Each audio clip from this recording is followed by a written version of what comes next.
So, it's a sweltering summer day. The midday sun is beating down on you. So you duck into some shade, taking your requisite glug of water, settle down, and munch on what? I think everybody's got their thing. For some, maybe it's ice cream. For others, some cut watermelon or perhaps an ice-cold lager. But today, we want to teach you how to make what we consider to be one of the world's great hot weather snacks, Bingfen ice jelly. See, as befitting an area that's nicknamed the furnace of China in parts of it, this stuff is from the Southwest. It's light, refreshing, and basically the definition of a great summer dish. So we wanted to show you two sorts. First, a nutty, syrupy one called Hongtang Bingfen, which is probably the most classic. Then, show you some Lishan-style Sanjian Bingfen with lemon and rice balls, which is our personal favorite variety. So, to get started with Bingfen ice jelly, you'll need Bingfen ice jelly seeds. Well, traditionally that is. See, these are the seeds of the shoofly plant, and while that is a New World plant, the seeds themselves aren't really commercially available in the West. So while we will be showing the process of how to use these, the very best Bingfen use them after all, we also wanted to show you how to make it with this stuff, Cantonese clear-grass jelly, which should be available at most Chinese supermarkets. So, clear jelly up first. Process is easy enough. First, just mix 10 grams of your powdered jelly with 125 milliliters of water and set that aside. Then just grab a saucepan, toss in 625 milliliters of water, and bring it all up to a boil. Now pour in that jelly water mixture from before, heat off, and give it a real good mix. As an aside, definitely don't feel bad about going this route. If you get Bingfen in China outside of the Southwest, usually vendors will make the same exact sub. So then just pour it into something heat-proof, let it cool to roughly room temperature, and toss that in the fridge for at least 4 hours, and overnight would also be just fine. Next, the seeds. While I do know that these will probably be unavailable for most of you, we did want to show you the process anyway because it is quite cool. So first, we'll be tossing 50 grams of our shoofly seeds on a cloth and twisting it closed. You gotta make sure that you don't go too tight here though. Something like this is perfect. Then just dip that in 1.25 liters of bottled water and let it soak for 10 minutes. After that time, you should be able to see some jelly-like substance oozing out of your seed bag when you squeeze it. That gel will thicken this water, but we need to do a bang-up job scrubbing this thing to get it all out. What we're doing here is extracting the pectin from the seeds, which does take a bit of patience. See, the old story goes that Bingfen was invented in the Qing dynasty when a woman was carrying shoofly seeds in a pouch and fell into a stream. Afterwards, when she was washing her clothes, she apparently found that her seed pouch was, lo and behold, now filled with jelly. And while that story is almost certainly apocryphal, it does speak a bit to the essence of the technique here. Just scrub that bag as if it was some laundry that you were doing by hand. You'll be done once the bag is no longer slimy to the touch, which should be about 8 to 10 minutes worth of thorough scrubbing. Now, to give that jelly a proper bite, we'll then mix it with some calcium hydroxide, aka pickling lime. So in a separate bowl, mix 3 grams, or about 3/4 of a teaspoon, of lime together with 250 milliliters of water. Mix and let that settle for about an hour. When adding that to the jelly, we'll just be adding the liquid here, not the powder at the bottom.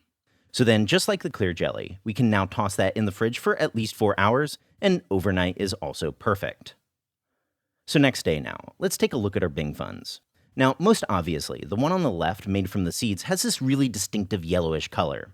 That's actually a telltale marker of a Bingfen that's made from shoofly. It's a bit firmer and toothier than the Bingfen made from the powder, which is a bit more watery. That said, the sort on the right is also perfectly delicious. So either way, let's just show you how to dress those up. First up, the Hongtang Bingfen.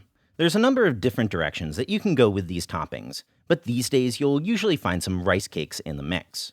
So here, we'll be using about 30 grams of bog standard supermarket rice cakes, but also feel free to use some of that pounded rice cake that we went over in our recent pounded rice cake video. Either way, just get it into about a 1 centimeter dice and toss in some boiling water.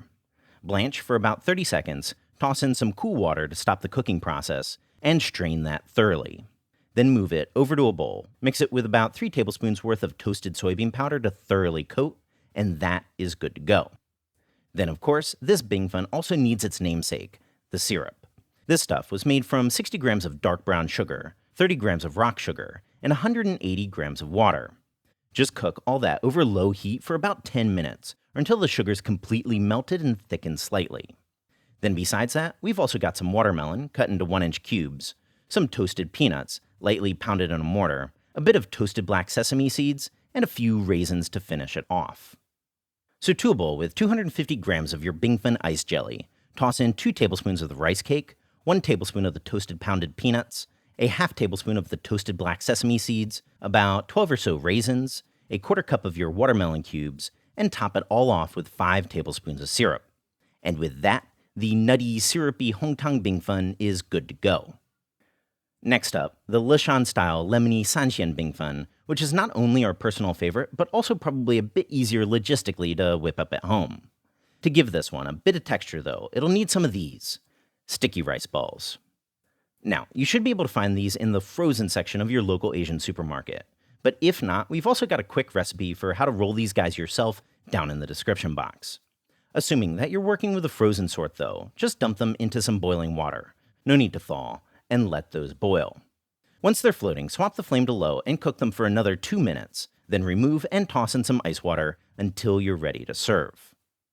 Then besides that, we've also got some lao zao, fermented glutinous rice. Most Asian supermarkets should carry this stuff, but quick warning that sometimes it seems to be labeled under the English name rice pudding. It's got a real mellow sweetness to it, which will help balance out our lemon.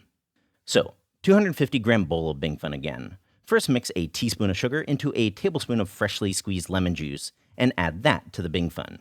Next, top it off with 2 tablespoons of lao zao, about 2 to 3 tablespoons worth of your sticky rice balls, and a couple slices of lemon. And that's honestly it. A pretty easy, super refreshing bowl of lemon Bingfen. So Bingfen has like a million kinds of toppings. Another favorite of mine is the one that's smothered in this creamy peanut sauce in addition to this like sticky rice cake, nuts, and fruits. It's really good. And the cool thing about Bingfen is that it's like 0 calorie, so you can totally just like play around with all the toppings. So check out the description box for a written recipe. A big thank you for everyone that's supporting us on Patreon. And of course, subscribe for more Chinese cooking videos.